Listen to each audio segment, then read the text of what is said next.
Papasok tayo ngayon sa Athabasca Falls dito sa Jasper, Alberta, Canada. Ayan, medyo nakatago yung ano niya, location. Kita nyo, para siyang rough road, pero hindi nga lang rough yung road, pero yung ano niya, medyo nakatago. Di ba yung mga rough road usually tago? Ganun din siya. Ayan, malapit na tayo. Ayan, Athabasca Falls, sabi niya. Dahil tago yung lugar, yung daan niya, talagang nakatago siya sa mga puno. Maraming mga naliligaw. Ayun, lumalampas. So, kami nga lumampas. Hindi ka agad makita yung location. Lumalampas muna sila bago ma-realize na nakalampas ka na pala dun sa spot nung Athabasca Falls. Ayan, punuan yung parkingan. So usually, kapag ang tourist spot o yung magandang location ng pasyalan, kapag yan ay walang fee, kumbaga wala kang babayaran pag ikaw ay papasok, yung tinatawag nating entrance fee, usually punuan yan. Maraming pupunta kasi libre, walang bayad eh. Tapos maganda pa yung falls siya, magandang falls, medyo malaki-laki yung falls. So ayan, punuan yung mga parkingan. Kumbaga pag nahuli-huli ka ng konti, wala ka nang mapagpaparkingan. Siguro magpa-park na lang kami sa malayo nito, ayan maglalakad na lang kami, ayun, medyo malalayo lang kami ng konti. Okay lang, parang exercise na lang. Punuan yung parkingan, buti na lang may palabas, ayan. Pag may papalabas na ganyan, kailangan abangan mo na, kundi mauunahan ka pa ng iba. Ganyan dito sa Canada. Pag punuan yung mga parkingan, kapag ikaw ay naunahan, wala, mag-aantay ka ng matagal. Kaya dapat maliksiyo. Ayan, paalis na siya. Ayan, paalis na siya. So, sisingit na kami para hindi kami maunahan. Alam nyo, may washroom. Ibig sabihin, marami-rami, 4 yung nandito. Ibig sabihin, good news. Kapag ang pasyalan, may washroom, malaking pasalamat ka na kasi hindi ka na mahihirapang maghanap ng washroom. Tsaka kapag ang pasyalan, medyo may malaki-laki yung parkingan din, okay na rin. O kaya nasa tabi siya ng mga daan na pwede kang magparking. Okay din.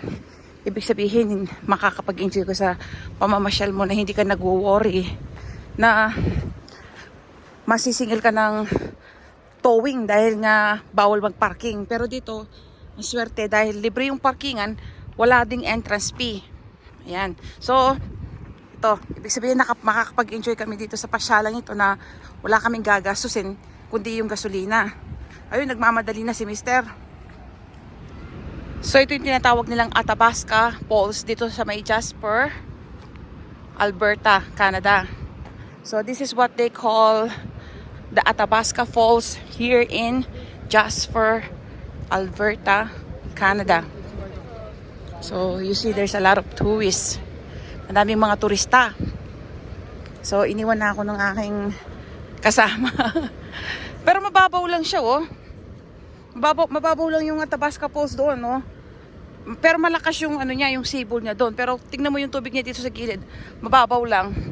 Hindi ka man malulumod, yung taas niya. Yung sa may pagbagsak lang niya, yun ang malalim. Yung bagsakan, ayan. So, may iba siyang location. Different location to get a good spot. Para makakuha ka ng magandang spot. Either this spot, meron din siya dun sa isa. Ayan, ito yung tinatawag nilang Athabasca Falls dito sa Jasper, Alberta, Canada. Ang ganda niya, Ayan, Pero yung bandang area niya doon, mababaw lang siya. Pero ang lakas ng bagsakan niya dito, Ito yung malalim, yung babagsakan niya. So, this is the famous Athabasca Falls here in Jasper, Alberta, Canada. It is a famous tourist spot here in Canada. Ano siya? Isa siyang sikat na tourist spot dito sa Jasper, Alberta. Marami ang pumupunta mga turista dito. Ayan, Kita nyo, ayan. Ayan. So, iba-ibang lahi, iba-ibang bansa. Ayan. So, ilang libong taon na ang nakakaraan, ang falls daw na ito ay punong-puno ng maraming glacial ice. Glacial ice, ito yung mga snow na natunaw at naging blocking yellow. Tawag doon glacial ice. Pero, yung daw, yung falls na yan, isang klase lang ng native fish ang nabubuhay sa may taas ng falls na yan. Doon sa taas. Isang native fish lang daw ang nabubuhay. Pero nakakapagtaka nga lang daw kung bakit nagkaroon pa ng dagdag na 13 klase ng isda ang nakasurvive dyan sa ilalim ng falls na yan, sa tubig ng falls, sa ilalim ng falls. Pero isa lang dapat ang nakakasurvive na fish dyan. So, iniisip nila kung paanong nakapasok yung ibang uri ng isda dyan sa ilalim ng tubig na yan, ng falls.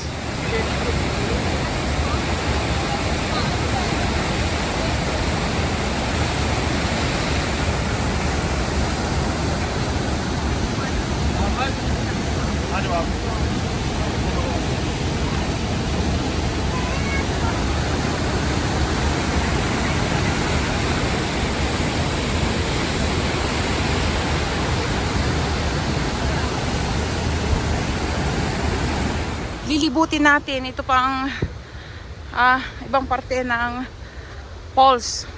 Ayan, meron ka pa mapapasukan dito eh. Marami kang mapapasukan dito sa area na to. Tignan, maraming turista rito. Ayan. Dito tayo pupunta.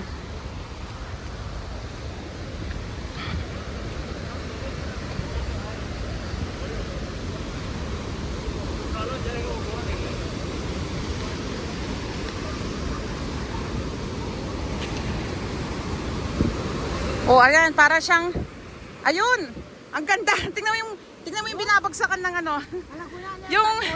yung Athabasca Falls doon sa kabila, bumabagsak yung tubig, di ba? Yung pinakano niya, aagos doon, ayun ang swak, butas. Ang nakakatuwa nito, yung butas niya, bilog na bilog, no ate? Ang ganda niya, oh, tignan niyo, bilog na bilog yung butas. Yung tubig ng falls, dumidiretso na dyan, ayan, para siyang basketball. O di ba kakaiba? Ngayon lang ako nakakita ng falls na kung saan yung bagsak ng tubig ay sa isang bilog na parang kuweba, para siyang sinkhole na may pinapasukan ng tubig na galing sa falls. Ang galing, no? So ayan yung tubig mula sa falls, diyan bumabagsak. O di ba? Usually ang falls bumabagsak siya sa para siyang sa malaking lake, bumabagsak o kaya sa parang malaking ilog na tubig. Pero ito, isa lang siyang maliit, no? Para siyang sinkhole sa liit. Diyan pumapasok yung tubig ng Athabasca Falls. Yun ang nakaka-amaze, kakaiba siya.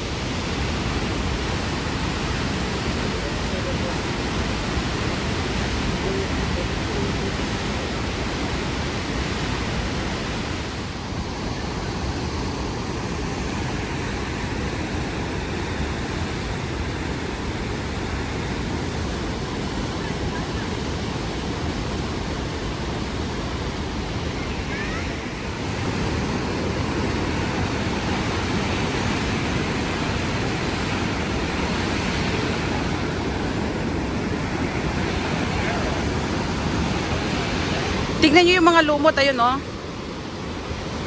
Ayan, no? Ang gaganda ng mga lumot, no? Ayan.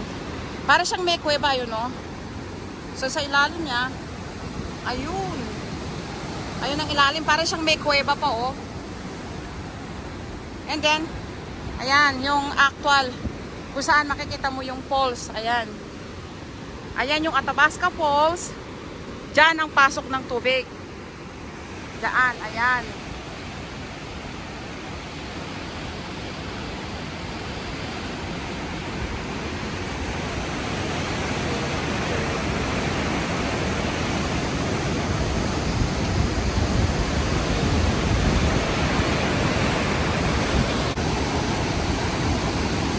Alam nyo ba, thousands of years ago, ang falls daw na ito ay dito original na nagsimula. Diyan ang original na falls. Diyan tumutulo yung tubig. Kaya lang, kasi yung falls nagagaling siya sa natunaw na yelo or snow. Kaya lang, may mga time down na madalas na napakarami nung natutunaw na snow at lumaki ng lumaki yung bagsak ng falls diyan. Lumaki ng lumaki hanggang naganap siya ng madadaanan pang ibang butas. So, yung falls, bukod dito yung major niya, tulo niya, nagkaroon ng kaunting tulo doon ng ano, kasi nga overflowing yung river. So, anong nangyari, yung falls doon, habang tumatagal yung panahon, lumilipas ng matagal na panahon, yung falls na yan, mula dyan, humina ng humina yung tulo dyan, lumakas na lumakas ang tulo doon, at yun na ang naging falls. At totally nag-stop nitong parting ito.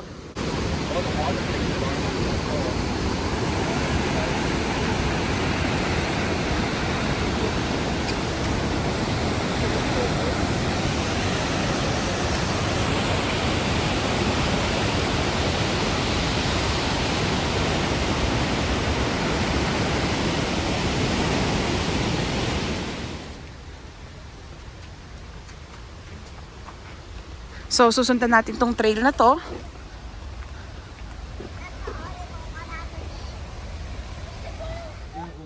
Let's go down, nak. Yeah. This is a good form of exercise. Ayaw na bumalik ng anak ko, galing na dito. Ayan. Tignan naman niyo yung entrance, oh. Ang sikip, no. Bato-bato pa, oh. Ayan, oh. Ayan. Ganda, no. Ayan. So, ito ba? Ayan, oh. Ang ganda ng... Ay, ayoko dyan. Baka mamaya may dirtix dyan, eh. Ang ganda ng ano niya, oh. Entrance. Yan, bato, oh. Mga naglalaki ang bato.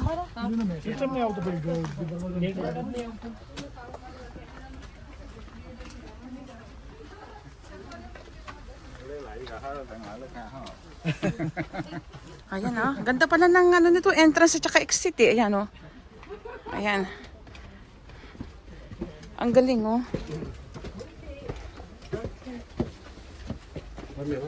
Mahaba-haba rin pala yung entrance niya.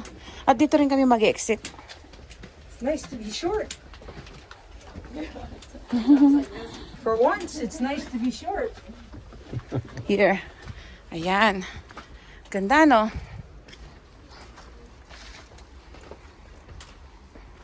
So, ganyan ng ano, parang siyang hindi entrance at saka exit, no?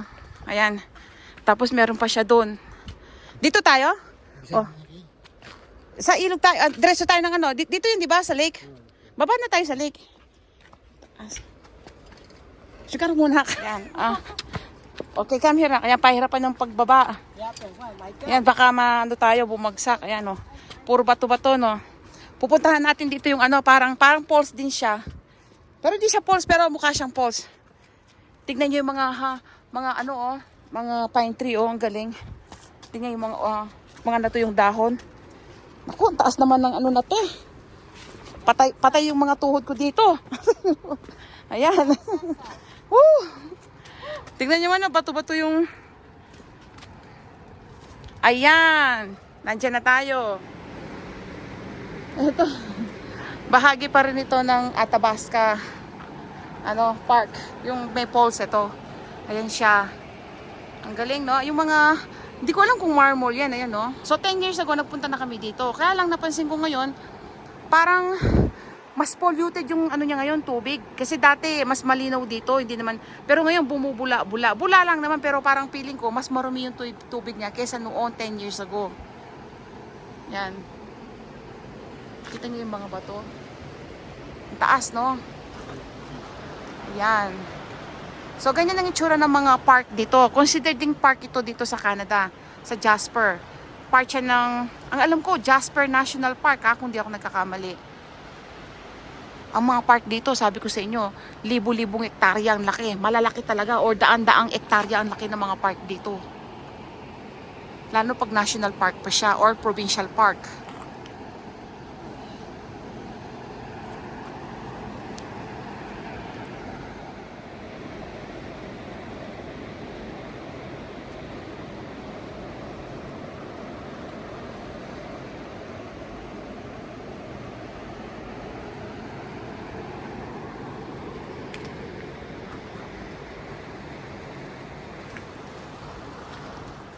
Ayan, nag-e-enjoy na naman yung mga kasama ko.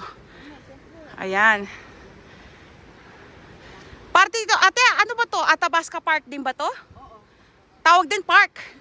Athabasca River. Oh, ito daw. So yung kanina, Ang pinakita ko sa inyo, Athabasca Falls. Pero ito, buong Athabasca Park. Ito daw yung Athabasca River. Ayun, papasok doon. Papasok doon sa corner na yung tinatawag nilang Athabasca River daw.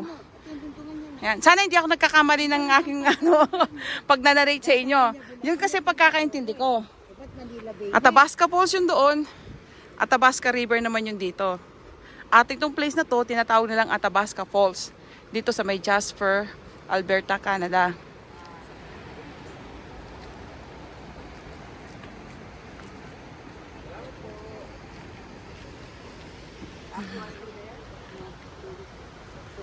Okay.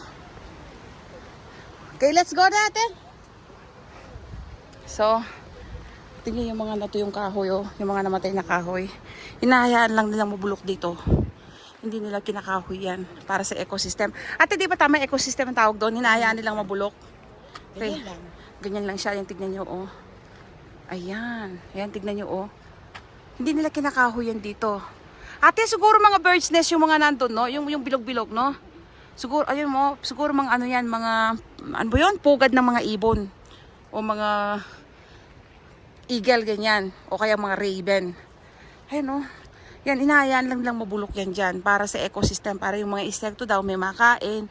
Tapos yung mga insekto naman, makakain naman ng ibon. Ganun daw dito. Ganun dito sa Canada. Ano nila, mini-maintain nila yung magandang kondisyon ng environment nila. Hindi nila inaabuso talaga. At as they can, talagang iniiwasan nilang abusuhin ang kanilang environment. Ang galing, no? Ayan, oh. Ayan, oh. Ayan. Tara natin.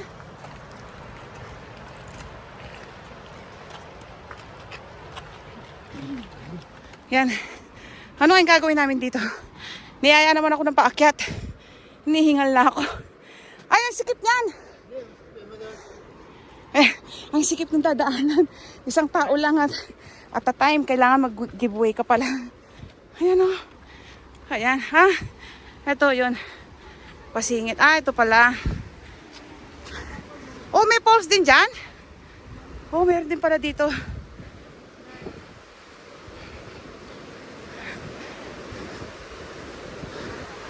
Ayan. Ang galing, oh. Ayun, oh. Ayun, yung sa Athabasca Falls, dito pala yung bagsak ng tubig niya. Ayan. Dire-diretso. Ayan. Ayan siya. Diyan pala yung bagsak ng tubig ng Athabasca Falls. Dire-diretso dito, ayun. Tapos meron na naman siya uling parang mini falls. Mas maliit na falls. Ang galing, no? Ayan. Parang doon ba kayo? Doon kami dumaan. Tignan nyo yung mga bato, oh. Talagang blocky-blocky siya, no? Ayan, oh. Talagang ano siya, parang pinagpatong-patong na plat na bato. Yung plat na bato, ipinatong pa uli sa isa pang plat na bato. Parang ganon. Ang tsura ng ano dito, rock formation. So, kakaiba yung rock formation niya, oh. Tignan nyo, oh. No? Ang galing. Tapos tumutubo yung mga pine tree kahit na bahagya lang ang kapit ng mga ugat nito sa mga rocks.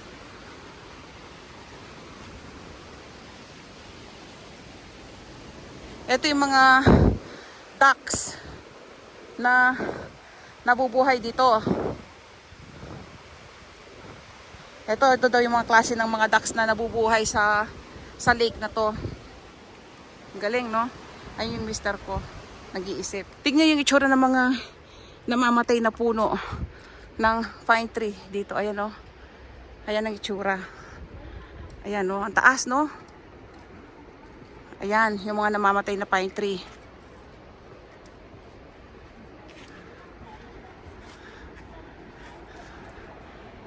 O, kita niyo, daming nabubulok na kahoy, no? Hinahayaan lang na ng ganyan. Ayan, no? Mga patay na kahoy, hinahayaan lang na ng mabulok.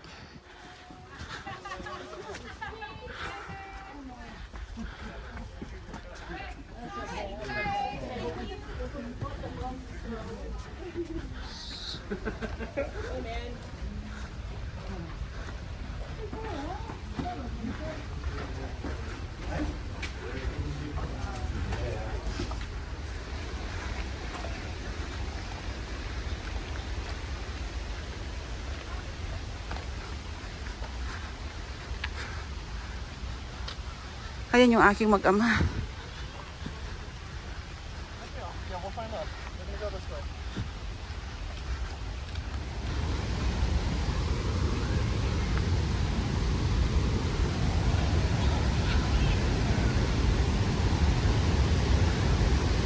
Ay, yung kabilaan pala yung ano, pwede mong pagpanoorin yung kung gusto mong panoorin yung falls, yung Athabasca Falls, kabilaan siya.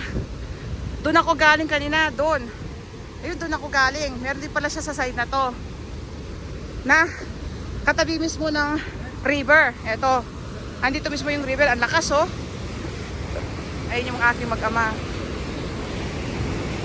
Uy, lakas. Eto, oh. Ang lakas pala ng bagsak dito. Falls din to, no? Papasok to, no? What? What? Uy, tayo na. Betong pa. Betong pa. Ikay mo po. Ikay mo. Ay, kasama mga nanoy po.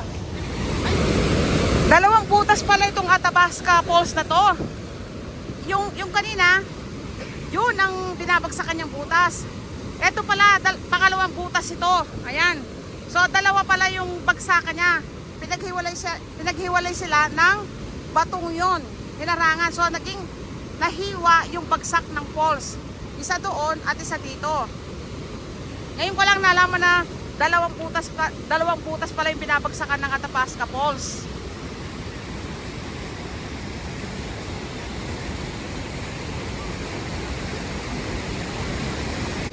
Alam nyo, kung sa Pilipinas lang na merong ganitong river na kalaki at saka kalakas sa tubig, naku, maraming matutuwang mga Pilipinong magsasaka. Kasi magiging sagana yung tubig nila, yung mga halaman nila, hindi na matutuyo, at saka yung mga pananim. Dahil nga ito'y magiging patubig. O kaya pwede rin maging source of electrical energy. Sayang at walang ganito sa Pilipinas na ganitong kalalaking mga falls at saka ganito kalalaking mga river. Dito sa Canada, maraming mga ganito, lalo na sa Manitoba. Sa Manitoba, marami kaming malalaking lake, super laking lake, mga freshwater lake.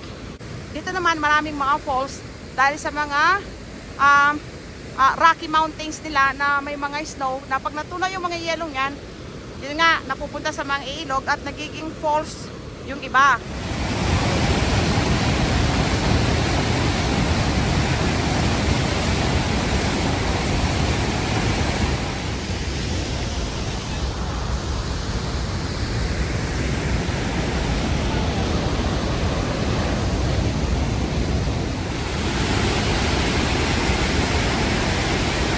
So ayun yung isang butas ng falls. Ayun pa yung pangalawang butas. Pinaghiwalay lang sila ng batong ito, yung bloke ng batong ito. Ayan. Lakas, no? Tapos may mga maliliit pa doon.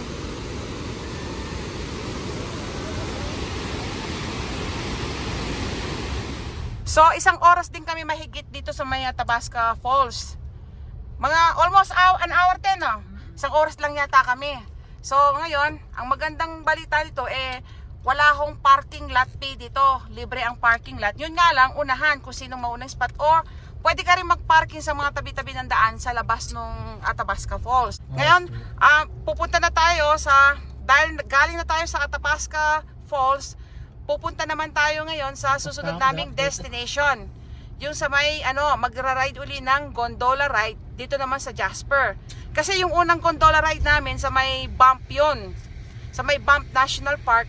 Pero ito naman ay sa may Jasper naman kami, ng Jasper, Alberta. Yung pag-ride namin ng gondola. Kung nagustuhan nyo ang aking video, huwag nyo kalimutang i-like. At please, huwag nyo kalimutang mag-subscribe.